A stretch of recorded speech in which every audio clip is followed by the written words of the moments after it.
سڵاتان لەبێت ئازان بەخێربێن بۆ وانێکی نوێ لە بەشی سێمی کورسی نێتوەرک پلاس کە باسی کێبڵەکان دەکەین.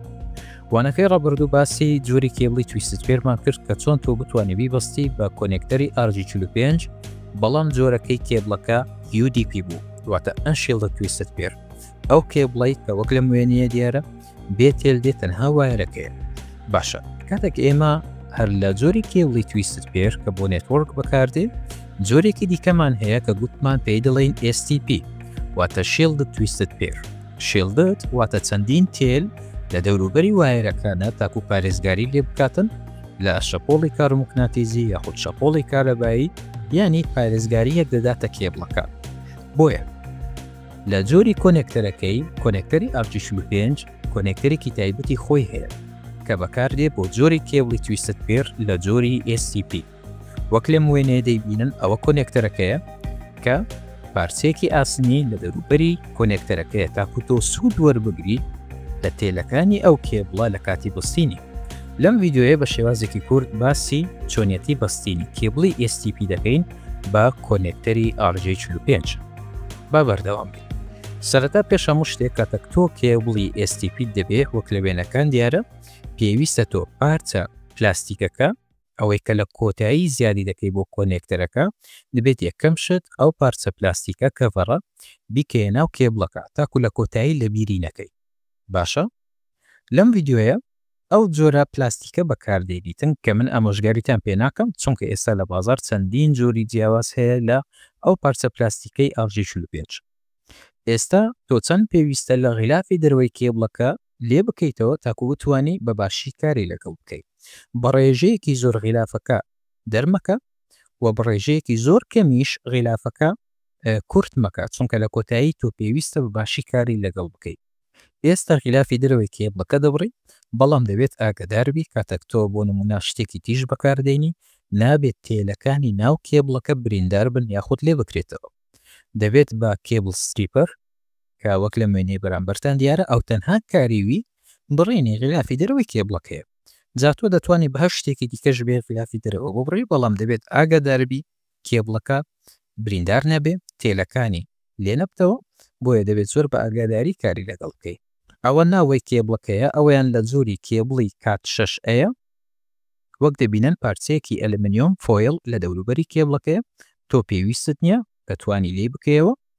پاشان ئەو تێلە دێتە بەرامبرت لە هەموو کێبڵەکانی STP پارچەیەکی تێلی لەگەڵە، بۆیە دەبێت ئاگاداربی ئەو کێبڵە لێ نەکەیتەوە. کاتێک تۆ ئەو تێلە لێ دەکەیەوە کەواتە تۆ سوودت وەرنەگرت لە جۆری کێبڵی تویست پێر STP. کاتێک تۆ ئەو تێلە لێ دەکەیەوە وا باشترە هەر جۆری UTP بەکاربێنی، بەڵام کاتێک تۆ دەتەوێت STP کێبڵەکە ببەستی بە کۆنێکتەری RJ45 کە تایبەتی خۆیتی دەبێت لێ نەکەیەوە.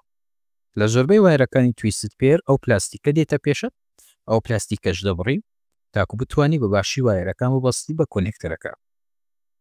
ئەو وێنەی بەرامبەرتان ئەوە تێپی مسە، چۆن ئێمە تێپمان هەیە تەنها پلاستیکە، ئەو جۆرە تێپە مسە واتە سیگناڵ دەگواستەوە. باشە دەتوانی ئەگەر ئەوە شت نەبوو دەتوانی پارچەیەکی ئەلمنیۆمیش بەکاربینی، بەم شێوازش دەکرێتن تەنها ئێمە دەمانەوێت ئەو پارچە تێلانە بەجیاتی بە شێوازێکی ناشرین لە دەوروبەری کۆنێکتەرەکە بسۆڕێنینەوە، بەڵکو دەمانەوێت بە شێوازێکی پرۆفیشنەڵ لە ڕێگای ئەو تێپە مسە بیسوڕێنین بە دەوری کێبڵەکە، پاشان کۆنێکتەرەکە بە شێوازێکی ڕێک و پێک سیگناڵەکە لە تێلەکانی خۆی وەردەگرێت. وایرە لودراوەکانی کێبڵی تویستت پێر وەکوانەکەی ڕابردوش کەوتم دەبێت زۆر بە باشی ڕاستیان بکەیت تاکو بە ئاسانی بڕواتە ناو کۆنێکتەرەکە. وایرەکان زۆر بە باشی لە ناو دەستت بە شێوازێکی ڕاست و گونجاو توندیان دەکەی، پاشان لە ڕێگەی کەتەر زیادەکان دەبڕی، پاشەوەی کێبڵەکان ڕێک دەخەی لەسەر ستانداردی T568B کە باسمان کردووە لەوانەکانی ڕابردوو.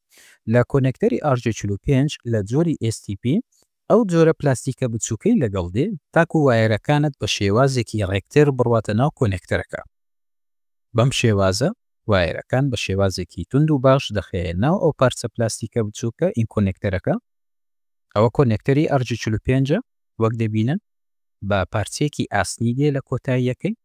ئەو ئاسنەکە دانراوە بە ئەو کۆنێکتەرە کە جیاوازە لە کۆنێکتەری RJ45 کە بە تەواوی پلاستیکە، بەڵکو ئەوە دانراوە بۆ جۆری کێبڵی STP. بەم شێوازە دەتوانی کەمێک لە کێبڵەکە نزم بکەوە تاکو باشی بڕواتە ناو کۆنێکتەرەکە. دەبێت دڵنیابی کە تەواوی کێبڵەکان گەیشتۆتە کۆتایی کۆنێکتەرەکە. لە کۆتایی کرمپینگ توڵ بەکاردێنی کە باسمان کردووە ئادای کە بسکردنی کۆنێکتەری RJ45 کاریوی تەنها کە بسکردنی ئەو کۆنێکتەرەیە بە وایەرەکانی. لە کۆتایی ئەو پارچە پلاستیکی کە لە یەکەمەوە گرتە ناو کێبڵەکە دەیگوازیەوە بۆ سەر کۆنێکتەرەکە تاکو پارێزگاری لێ بکاتن. بەم شێوازە تۆ توانیت کێبڵی STP تویستت پێر ببەستی بە کۆنێکتەری RJ45 کە تایبەتە هی خۆی. هاوڕێیانەوە عزیزان هیوادارم لەم وانەیە سوتان وەرگرت بێت کە بتوانن بە ئاسانی ئەو جۆری کێبڵی تویستت پێر لە STP بەوەستی بە کۆنێکتەری تایبەتی خۆی. تاکوانەی داهاتوو کە باسی فایبەر ئۆپتیک دەکەین هەر شاد و بەختەوەربن یاسینتان لەگەڵ بوو. خوداحافیز.